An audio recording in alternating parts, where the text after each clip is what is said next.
High বন্ধুরা, তোমরা সবাই কেমন আছো? এটা ছিল ন্যাড়াপোড়ার দিনের ভিডিও। এটা আমার লেট হয়ে গেছে দিতে, কিন্তু তাও দিলাম কারণ ভিডিওগুলো একটা স্মৃতি হিসেবে রয়ে যাবে এখানেই। এই দেখো, এখানে ন্যাড়াপোড়া হচ্ছে। পিতু তো দেখছে ন্যাড়াপোড়া, এখানে বোম ফাটছিল। পিতুর খুব আনন্দ হয়েছিল। পিতু দেখো এখানে নাচতে লেগে গেছে, পিতু খুব মজা করতে লেগেছিল।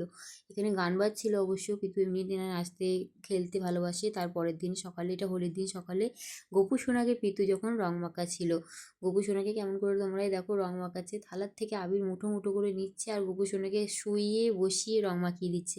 গোপু সোনাও আজকে খুব মজা পেয়েছে পিতুর হাত থেকে রং মাখতে পেরে। তারপরে পিতু রেডি হয়ে গেছে, দেখো সকালবেলা 7:30টার সময় রেডি হয়ে চলে গেছে রং খেলতে। সবাইকে ফিচকিরিতে করে জল দিয়ে দিচ্ছে পিতু। পিতু কিন্তু আজকে দিনটাকে খুব এনজয় করেছে। এরপরেও আমরাও হোলি খেলেছি, কিন্তু সেই ভিডিওটা আর আমাদের তোলা হয়নি, তাই তোমাদেরকে দিতে পারলাম না। তোমরা কেমন হোলি কাটালে আমাকেও কমেন্ট করে জানিও। আর আজকের ভিডিওটা ভালো লাগলে লাইক করে দিও। বাই।